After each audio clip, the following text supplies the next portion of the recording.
Hello students, welcome to my OVSSC channel.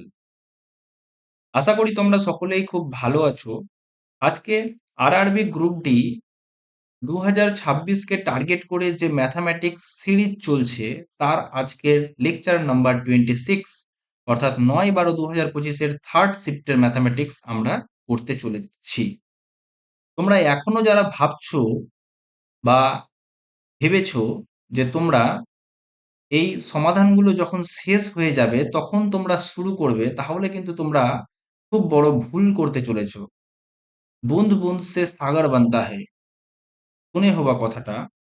তার মানে হচ্ছে একটা দুটো যে লেকচার হচ্ছে, এই লেকচারগুলো এখন দেখো আমাদের লেকচার নাম্বার 26 চলছে। দেখতে দেখতেই তোমরা দেখবা আমাদের লেকচার শেষের পথে এগিয়ে যাবে। অলরেডি 25 লেকচার কমপ্লিট হয়ে গেছে। 25 ইন্টু 25, সুতরাং 625টা অঙ্ক অলরেডি আমরা কমপ্লিট করে ফেলেছি। এই অঙ্কগুলোরই মোস্ট পার্ট এখন আমাদের রিভিশন হচ্ছে। আমরা শুধু অঙ্ক দেখব আর নামাবো। তো তোমরা যদি গ্রুপ ডি 2026-এ পারফর্ম করতে চাও, তবে অবশ্যই তোমরা এই 25টা শিফট দেখো এবং বারবার করে রিভিশন করে নাও, তাহলেই বলছি আর তোমার কোনো অসুবিধা হবে না অঙ্কে নাম্বার তুলতে। ঠিক আছে? তাহলে চলো আজকের আমরা আমাদের সেশন শুরু করি, ম্যাথামেটিক্স। আর হ্যাঁ, তোমরা কিন্তু অবশ্যই চ্যানেলটাকে সাবস্ক্রাইব করে আমাকে এই মতো লেকচার চালিয়ে যাওয়ার মতো তোমরা উৎসাহ প্রদান করো। ওকে, তাহলে চলো আমরা শুরু করি আমাদের আজকের লেকচার, ম্যাথামেটিক্স। একটি ভগ্নাংশের লবের সঙ্গে 3 যোগ করা হলে ভগ্নাংশটি 1 হয়। দেখো তো, উপরে যেটা থাকবে সেটা লব, নিচে যেটা থাকবে সেটা হর। তো লবের সাথে 3 যোগ করলে, ঠিক আছে, কি হয়? ভগ্নাংশটি 1 হয়ে যায়। সুতরাং কি x প্লাস 3 সমানই y। ওকে, এবার বলছে ভগ্নাংশের হরের সঙ্গে 4 যোগ করা হলে ভগ্নাংশটি 4/5 হয়। সুতরাং আমার আসল ভগ্নাংশটি কত হলো? ছিল x, আর নিচে x প্লাস 3, যেহেতু আমরা কি পেয়েছি y সমান x প্লাস 3 পেয়েছি। এবার দেখো তো প্রথম লাইনটা, যদি লবের সাথে 3 যোগ করি x প্লাস 3, তাহলে কেটে কুটে 1 হয়ে গেল। ওকে, এবার বলছে যদি ভগ্নাংশটির হরের সঙ্গে 4 যোগ করা হয়, চলো করে দাও, x বাই x প্লাস 7, তাহলে কত হয়? 4/5 হয়।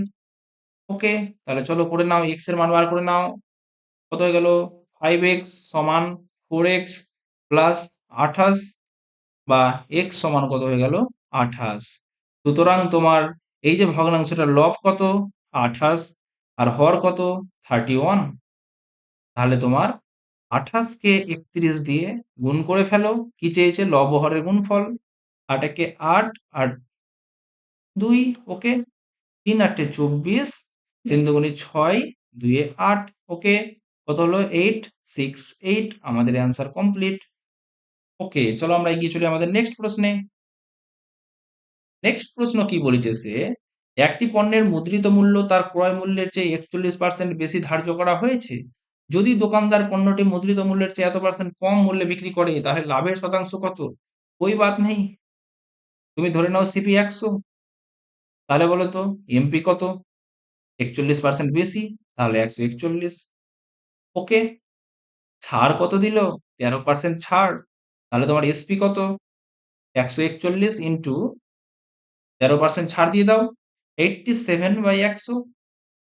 ওকে, গুণ করে নাও, 141 ইন্টু 87, 7, 4 সাথে 28, 7 একে 7, 2 এ 9। ওকে, 8 একে 8, 4 8 32, 8 একে 8, 8 3 এ 11, 7 8 8 16, 7 2 9 2 11, একে 12। এখানে কত হয়ে গেল? 2। এখানে কত হয়ে গেল? 1। 122.67, 122.67, যেহেতু নিচে দুটো শূন্য আছে। তাহলে বলো তো তুমি 100 টাকার জিনিস 122.67 এ বিক্রি করলে লাভ কত? 22.67, অ্যাপ্রক্সিমেট 22.7। নেক্সট, ৩ টে সংখ্যার অনুপাত দেওয়া আছে। যদি ৩ টে সংখ্যার যোগফল হতে হয়, মাঝের সংখ্যাটি কত? ওকে, মাঝের সংখ্যা কত? ১৭। ১৯, ১৯ ৩৮, যোগ করে দিলাম, কত গেল? ৩৮ ইন্টু 7752। ওকে? চলো এবার আমরা কি করব? কাটাকুটি করব। ১৯ দিয়ে কেটে দাও তো ২, ১৯ দিয়ে কেটে দাও ৪ ১৯ এ ৭৬, নেমে গেল ১, ৫ আর ২। আমরা জানি কত? ৮ ১৯ এ ১৫২, কত হলো? ৪08। ওকে, ১৯ দিয়ে কেটে দিলাম। এবার কত দিয়ে কাটবো বলো তো? এবার আমি কাটবো ২ দিয়ে। ২ দিয়ে হয়ে গেল ২০৪। বলো তো, ৪ ৭রং ৬৮, ১৭ দুগুণে ৩৪, হয়ে গেল আমাদের প্রশ্নের অ্যান্সার কমপ্লিট। নেক্সট, একটি আয়তক্ষেত্রের দৈর্ঘ্য তার প্রস্থের দ্বিগুণ। যদি আয়তক্ষেত্রের পরিসীমা ১২ সেমি হয়, তবে তার দৈর্ঘ্য এবং প্রস্থ কত? কোই বাত নেই। একটি আয়তক্ষেত্র আছে, যার দৈর্ঘ্য তার প্রস্থের দ্বিগুণ। তাহলে এটা x হলে এটা 2x। পরিসীমা বলে দিয়েছে 2 ইন্টু দৈর্ঘ্য প্লাস প্রস্থ সমানই ১২। ওকে, ৬, 3x সমান ৬, x সমান হয়ে গেল 2। তাহলে বলছে তার দৈর্ঘ্য আর প্রস্থ কত? 2 আর 4, হয়ে গেল আমাদের কোশ্চেন অ্যান্সার। নেক্সট, আমরা এটা অঙ্কটা এতবার করেছি এর আগের শিফটে, আশা করি তোমাদের অঙ্কটা পড়তেও হবে না। PQRS, PQRS একটা চতুর্ভুজ। Very good. R এবং S এর সমদ্বিখণ্ডকগুলো P বিন্দুতে মিট করেছে। STR বলে দেওয়া আছে 28 ডিগ্রি। PQ এর অনুপাত, এটা যদি 3x হয়, এটা কত? 4x। তাহলে পার্থক্য কত? ভেরি গুড, দুটাকে যোগ করো। 7x/2 সমান 28। আমরা অনেকবার করে নিয়েছি, তাই জন্য আর কিছু বলছি না অঙ্কটা নিয়ে। x সমান কত হয়ে গেল? ৮। তাহলে বলছে পার্থক্য, পার্থক্য 3x আর 4x এর মধ্যে পার্থক্য কত? x সমান ৮ ডিগ্রি, হয়ে গেল। নেক্সট, একটি বস্তুর ক্রয় মূল্য এবং বিক্রয় মূল্যের পার্থক্য এত। ক্রয় মূল্যের ওপর 20% লাভ হয়ে থাকলে সিপি 100, এসপি 20% লাভ মানে 120। ওকে, এদের দুজনের মধ্যে পার্থক্য বলে দেওয়া আছে কত? 20 সমানই 480। তাহলে 0 0 1 সমান 24। তাহলে বলছে বিক্রয় মূল্য কত? মানে 120 মান কত? ইন্টু 120। ব্যাস, 2880, হয়ে গেল আমাদের অ্যান্সার কমপ্লিট। নেক্সট, একটি পণ্যের মুদ্রিত মূল্যের উপর 11% ছাড় দেওয়ার পর এটিকে এততে বিক্রি করা হয়। তাহলে মুদ্রিত মূল্য কত? আমরা এসপি জানি 41 207। আমাদের কি চাইছে? এমপি। আমরা যেতে জানি এটা উল্টো পথ, তার মানে কি? উল্টো পথ মানে উপরে 100 আর নিচে 11% ছাড়, মানে 89। এবার তোমরা খুব সুন্দরভাবে করে নাও কাটাকুটি, আর তোমাদের অ্যান্সার, তোমাদের এই ক্যালকুলেশনটা থাকলো হোমওয়ার্ক। তোমরা অবশ্যই ক্যালকুলেশনটা করে অ্যান্সারটা কমেন্টে জানাও। ওকে, চলো আমরা এগিয়ে চললাম আমাদের নেক্সট প্রশ্নে। মোট এতটি রঙিন ব্লক আছে, যদি লাল ব্লক এবং নীল ব্লকের অনুপাত এত, নীল ব্লক এবং হলুদের অনুপাত এত, হলুদ ব্লকের সংখ্যা কত? লাল আর নীল কত? 1:3। আর নীল আর হলুদ, ইয়েলো লিখলাম, কত? 7:4। আমরা অনুপাত বার করে নেব। 3, এখানে হয়ে গেল 7, 7:21:12। ঠিক আছে। হলুদ ব্লকের সংখ্যা, হলুদ কত? 12টা। কতগুলোর মধ্যে? 7 একে 8, 8 আর 2 এ 0, হাতে থাকে 1, 1 2 3 একে 4। ব্যাস, 8360। টুক টুক টুক টুক।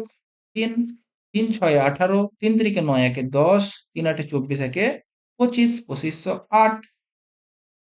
নেক্সট, ওয়াশিং মেশিন এবং টিভি। আমরা প্রতিটা শিফটেই এই অঙ্কটা করে আসছি, তাই তো? Washing machine R TV.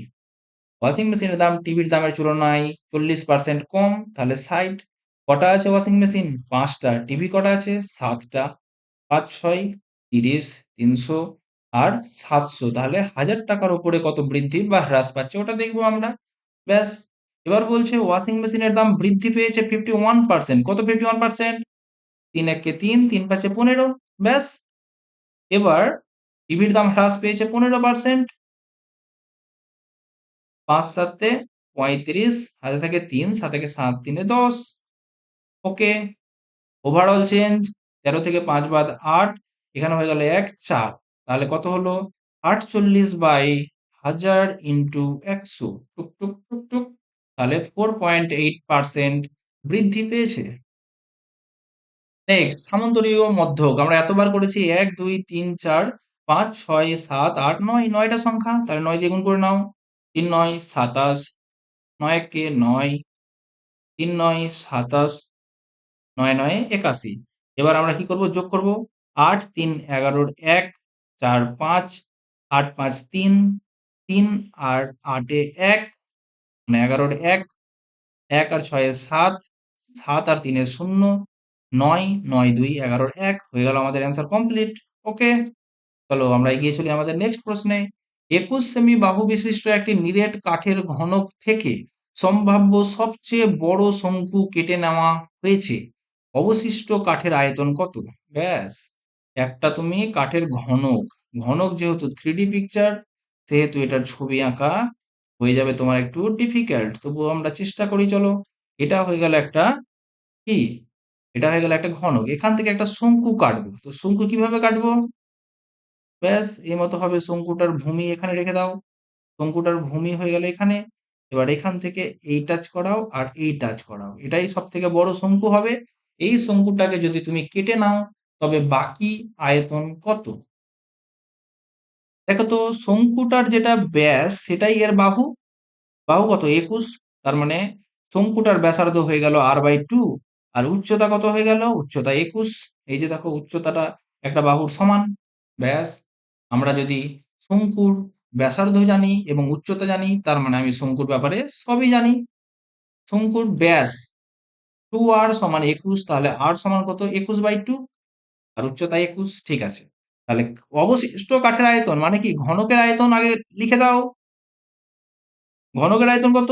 a cube, 21 into 21 into 21, minus শঙ্কুর আয়তন কত? 1/3 পাই, মানে 22/7 ইন্টু আর স্কোয়ার, 21/2 ইন্টু 21/2 ইন্টু এইচ 21। ব্যাস, চলো তাহলে আমরা ক্যালকুলেশনটা করে নিই। কি হয়ে গেল? কাটাকুটি যাবে কিছু? দেখো তো, 3 7 21 কেটে গেল। ঠিক আছে, 2 দিয়ে কত হলো? 11। দেখো তো, এখান থেকে আমি যদি 21 ইন্টু 21 441 কমন নিয়ে নিই, তাহলে কে পড়ে থাকলো? 21। আর এখানে কে পড়ে থাকলো? 11/2। ওকে, তার মানে কত হলো? 441 ইন্টু কত হয়ে গেল? 42। 42 থেকে যদি 11 বাদ দাও, 31/2। ব্যাস, এটাকে 31 দিয়ে গুণ করবো, 2 দিয়ে ভাগ করে দিই। চলো করে নাও। 4 4 1 ইন্টু 31, 144, এখানে হয়ে গেল 3, 3 4 12, 3 4 12 একে 13। ব্যাস, 17631/2। 6 দুগুণী 12, 1 নেমে গেল। 8 দুগুণী 16, 3 দুগুণী 6, 1 নেমে গেল। 5.5 হয়ে গেল আমাদের অ্যান্সার কমপ্লিট। ওকে, নেক্সট। এত হলো, এত এর ড্যাশ শতাংশ হলো 1/20, कोई बात नहीं। 90 এর x শতাংশ হলো 1/20, ব্যাস 5। তাহলে x সমান কত হলো? 5 9 45, 450/11, 4 11 44, 0.91 হয়ে গেল আমাদের অ্যান্সার কমপ্লিট। নেক্সট, মান নির্ণয় করো। চলো করে নিই। 2 আর 1 কত? 3, 12 কে 3 দিয়ে ভাগ করলে কত? 4, 4 প্লাস 8 কত হয়ে গেল? 12। 60 থেকে 12 বাদ দিয়ে দাও, 48। ওকে, কমপ্লিট। নেক্সট, যদি একটি জাহাজের এত মিটার উঁচু শীর্ষদেশ থেকে একটি নৌকার অবনতি কোণ 60 ডিগ্রি, চলো একটি নৌকাকে তুমি অবনতি কোণ, অবনতি কোণ কোনটা? এইটা 60 ডিগ্রিতে তুমি দেখছো, এটা দেখো তো জেড, সুতরাং এটা 60 ডিগ্রি। তাহলে এটার উচ্চতা তুমি জানো 210। বলছে জাহাজ থেকে নৌকার দূরত্ব কত, মানে এই ডিস্টেন্সটা কত? আমরা কি জানি? 30 এর অপোজিটে 1, 60 এর অপোজিটে √3। √3 এর মান দেওয়া আছে, 1 এর মান কত? √3 মান কত? 210। 1 এর মান কত? 210/√3, √3 কে উপর নিচে গুণ ইন্টু √3 কত হয়ে গেল? 210, √3/3, 3 দিয়ে 70, 70√3 হয়ে গেল আমাদের অ্যান্সার কমপ্লিট। চলো এগিয়ে চলো। এই অঙ্কটা এর আগের শিফটেই আমরা করলাম। পার্সেন্টেজের পার্থক্য কত? 4%। 1 বছরে 4%, 4 বছরে 16%। 2, 2, 0, 0, 0, 0 ইন্টু 16%। ব্যাস, এটা আমাদের আর পড়া দরকার নেই, সেম অঙ্ক। হুম 35200 হয়ে গেল আমাদের অ্যান্সার কমপ্লিট। নেক্সট, এত সংখ্যাটিতে স্টারের ক্ষুদ্রতম মান নির্ণয় করো যাতে প্রাপ্ত সংখ্যাটি 12 দ্বারা বিভাজ্য হয়। একটা সংখ্যা 12 দ্বারা বিভাজ্য মানে কি 4 আর 3 দ্বারা বিভাজ্য। ব্যাস, দেখো তো 4 দ্বারা বিভাজ্য হওয়ার নিয়ম কি? লাস্ট দুটো ডিজিট 4 দ্বারা বিভাজ্য হতে হবে। যাচ্ছে 64 দিয়ে কোনো চাপ নেই। 3 দ্বারা বিভাজ্য হলেই সেটা 12 দ্বারা যাবে। 3 স্টার 7 6 0, চলো যোগ করো। 3 6 9, 9 আর 7, বা তুমি কি করতে পারো 3 এর গুণিতকগুলো কেটে দিতে পারো। 7 থাকলো, 7 এর সাথে কত যোগ করলে সেটা 3 দ্বারা বিভাজ্য যাবে? 2 যোগ করলে 7 2 9, তাহলে আমাদের অ্যান্সার কত? 2। ওকে। নেক্সট, এ এবং বি কাজ করলে নির্দিষ্ট কাজ 4 দিনে শেষ করতে পারে। বি একা সেই কাজটি 36 দিনে করতে পারে। এ একা সেই কাজটির দ্বিগুণ কাজ কত দিনে করতে পারবে? এ প্লাস বি করে 4 দিনে, বি একা করে 36 দিনে। চলো এলসিএম কত? 36, 9 আর এর এফিসিয়েন্সি 1, তাহলে তোমার এর এফিসিয়েন্সি কত হয়ে গেল? 8। এবার বলছে এ একা সেই কাজটির দ্বিগুণ, 36 কাজের দ্বিগুণ কাজ করবে এ, তার 9 হয়ে গেল, 9 দিনে শেষ করবে। চলো এগিয়ে চলো। দুই বন্ধু কিরণ এবং মাহেশের মাসিক আয়ের অনুপাত এত, তাদের প্রত্যেকে প্রতি মাসে এত সঞ্চয় করে। যদি তাদের মাসিক ব্যয়ের অনুপাত এত হয়, তাহলে কিরণের মাসিক আয় কত? অনেক রকম পদ্ধতি আছে অঙ্কটা করার। চলো আমরা একটা পদ্ধতি ফলো করি। দেখো মাসিক আয়ের অনুপাত কত? 5:8। এটাকে কিরণ আর এটাকে মহেশ, এটা আয়ের অনুপাত। আর ব্যয়ের অনুপাত কত? 2:4। দেখো তো এদের দুজনের মধ্যে গ্যাপ কত? 3। আর এদের দুজনের মাঝে গ্যাপ কত? 2। গ্যাপকে আমরা সমান করব। চলো আবার লিখে নাও, সমান করে। একে 2 দিয়ে গুণ, 5 দুগুণে 10 16, আর একে 3 দিয়ে গুণ, 3 দুগুণে 6 আর 3 4 12। এবার দেখো তো আয় হচ্ছে 10 টাকা, কিরণের আয় 10 টাকা, কিরণের ব্যয় 6 টাকা, কিরণের খরচ 4। ওকে, ভেরি গুড। এরও খরচ 4। এই যে তোমার 4 যে খরচ হলো, 4 এর মানই তোমার দেওয়া আছে কত? 78000। তাহলে একের মান কত? কেটে দাও। 4 একে 4, 3 নেমে গেল, 4 9 36, 2 5 0 0। ওকে। এবার বলছে কি কিরণের মাসিক আয়, কিরণের মাসিক আয় কত? 10। 10 মানে কত? 195000। আচ্ছা, ওকে, হয়ে গেল আমাদের অ্যান্সার কমপ্লিট। তোমরা অঙ্কটা এভাবেও করতে পারো যে 5x কিরণের আয় থেকে কিরণের সঞ্চয় বাদ 78000। ঠিক আছে। এবার মহেশের আয় কত? 8x থেকে ওর সঞ্চয় বিয়োগ সমান 2/4 ব্যয়ের অনুপাত। এটাও তোমরা যদি সলভ করো তবুও তোমরা অঙ্কটা করতে পারবে। চলো এগিয়ে চলি আমাদের নেক্সট প্রশ্নে। একটি ট্রেন নিজের গতির অভিমুখে হেঁটে চলা দুজন ব্যক্তিকে সম্পূর্ণরূপে অতিক্রম করতে যথাক্রমে এত সেকেন্ড এবং এত সেকেন্ড সময় নেই। Very good. প্রথম এবং দ্বিতীয় ব্যক্তির গতিবেগ যদি এত এবং এত হয়, তবে ট্রেনের গতি কত? कोई बात नहीं, ট্রেনের গতি এক্স কিমি পার আওয়ার। ঠিক আছে। চলো তো যখন প্রথম ব্যক্তিকে অতিক্রম করবে তখন ট্রেনের মানে রেসপেক্টিভ স্পিড কত? যেহেতু একই অভিমুখে চলছে, সুতরাং এক্স মাইনাস 12.6 ইন্টু 16.8 সেকেন্ডে যাচ্ছে। সেকেন্ডকে আমরা ঘন্টায় করার জন্য 3600 দিয়ে ভাগ করব, সমান এটা কি হলো? এটা হয়ে গেল ট্রেনের দৈর্ঘ্য। কারণ একটা মানুষকে অতিক্রম করা মানে ট্রেনটা নিজের ডিস্টেন্স অতিক্রম করা। একইভাবে যদি দ্বিতীয় ক্ষেত্রে করি 25.2 ইন্টু 22.4 বাই 3600। চলো আমরা ক্যালকুলেশন করে নিই, পয়েন্ট পয়েন্টকে উড়িয়ে দিই। হুম নেক্সট, 4 দিয়ে কেটে দাও, 4 4 16, 4 2 8, 4 দিয়ে কেটে দাও, 4 5 20, 4 6 24, 14 দিয়ে কেটে দাও, 3 14 42, 4×4 = 56, কত হলো 4x মাইনাস 4×2 = 8, 4×25 = 100, 100.8 সমান 3x মাইনাস 3×6 = 18, 3×2 = 36 আর 1 = 37। তাহলে তোমার কি হয়ে গেল? x এর মান হয়ে গেল 100.8 থেকে 37.8 বিয়োগ করে দাও, কত হয়ে গেল? 63 কিমি/আওয়ার হয়ে গেল আমাদের অ্যান্সার। এগিয়ে চলি আমরা নেক্সট প্রশ্নে। এত মিটার এত মিটার দৈর্ঘ্যের দুটি ট্রেন এত এত বেগে একই দিকে চলছে, তাহলে কত সময় অতিক্রম করবে? আমরা কি জানি একটি ট্রেন আরেকটি ট্রেনকে অতিক্রম করা, তার মানে কি টোটাল ডিস্টেন্স অতিক্রম করা। চলো যোগ করে দাও, 0, 9, 3, 2, 2 আর 1 3। Very good. যাচ্ছে কত স্পিডে? যেহেতু একই দিকে চলছে, বেগ বিয়োগ হয়ে যাবে, করে দাও 48। একে আমরা মিটার পার সেকেন্ডে করব, 5/18 দিয়ে গুণ। ওকে, 6 দিয়ে কাটলাম 3, 6 দিয়ে কাটলাম 6 × 8 = 48, ব্যাস। 8 দিয়ে কাটলাম 4 × 8 = 32, 5 দিয়ে কাটলাম 5 × 8 = 40, 3 × 8 = 24 সেকেন্ড হয়ে গেল আমাদের অ্যান্সার কমপ্লিট।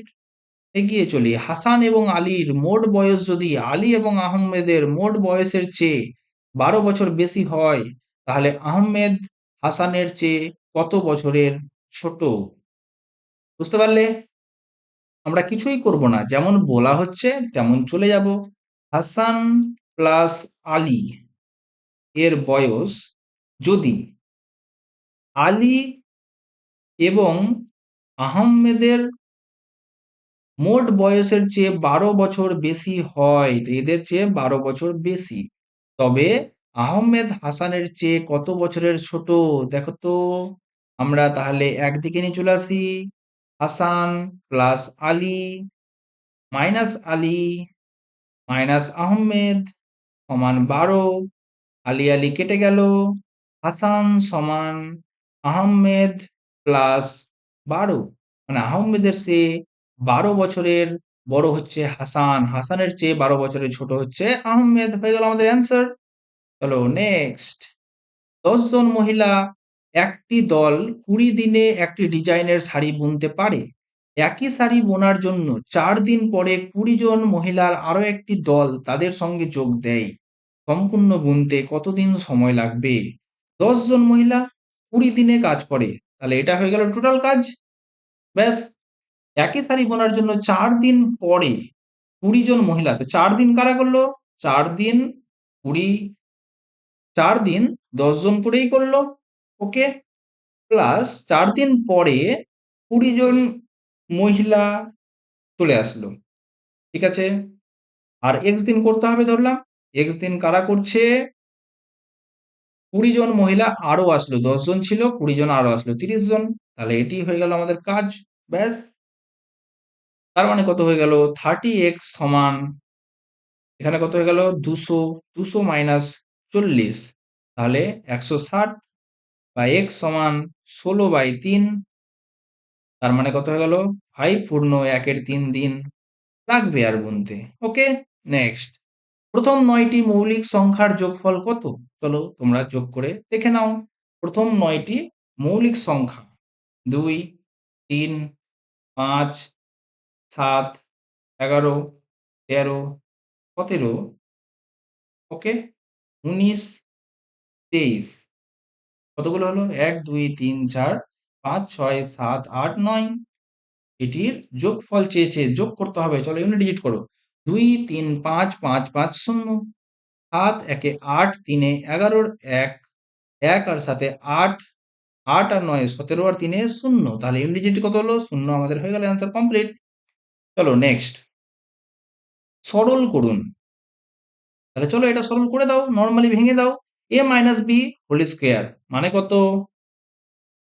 2x এর whole square a square minus 2 into a into B plus B এর স্কোয়ার মাইনাস, এটাকে দেখো a minus B into a plus B, তার মানে কি হয়ে গেল? a square minus B square মানে 16, ব্যাস। চলো 4x square minus 4x plus 1 minus x square plus 16, তার মানে কত হয়ে গেল? 3x square minus 4x plus 17 হয়ে গেল আমাদের অ্যান্সার কমপ্লিট। নেক্সট, সংখ্যাগুরু মান নির্ণয় করো। এটা একটা গ্রুপ ডাটা টাইপের, ঠিক আছে? যে শ্রেণী গ্রুপ নেই এখানে, হ্যাঁ? চিকিৎসা থাকাকালীন দিনের সংখ্যা আর রোগীর সংখ্যা, ঠিক আছে? দেখো, সংখ্যাগুরু মান মানে কি? এটা হয়ে গেল এফ। সংখ্যাগুরু ফ্রিকোয়েন্সি, সংখ্যাগুরু মান মানে কি? সব থেকে বেশি বার কোনটা আছে? দেখো, এটা আছে 5টা রোগী, এটা আছে 7টা, এটা আছে 8টা, এটা আছে 6টা, এটা আছে 4টা। তাহলে তোমার এইটা হয়ে গেল সব থেকে বেশি বার আছে 8 বার। তাহলে তোমার 8 বার আছে কে? অবশ্যই তোমার 9। তাহলে তোমার অ্যান্সার কি হয়ে যাবে? অ্যান্সার হয়ে যাবে 9। যেহেতু 9 আছে সব থেকে বেশি বার, আমরা এটাকেই সংখ্যাগুরু মান ভাবি, যেটা সব থেকে বেশি বার আছে। ঠিক আছে? 1, 2, 3, 3, 2, 2, 1। এখানে সংখ্যাগুরু মান কি হবে? অবশ্যই 2 হবে। কেন 2 হবে? কারণ 2 আছে 3 বার। 3 বার আছে 2, সো 3 কিন্তু সংখ্যাগুরু মান নয়। সংখ্যাগুরু মান হচ্ছে 2। এখানে 9 আছে 8 বার। ঠিক আছে? সো সংখ্যাগুরু মান হচ্ছে 9। আশা করি তোমরা খুব ভালো করে বুঝতে পেরেছো। তো থ্যাংক ইউ ভেরি মাচ। অবশ্যই ভিডিওটাকে লাইক, শেয়ার অ্যান্ড সাবস্ক্রাইব করো এবং খুব ভালো করে তোমরা বাড়িতে কিন্তু অবশ্যই প্র্যাকটিস করতে শুরু করে দাও। ওকে, টাটা বাই বাই। দেখা হচ্ছে তোমাদের সাথে নেক্সট ভিডিওতে।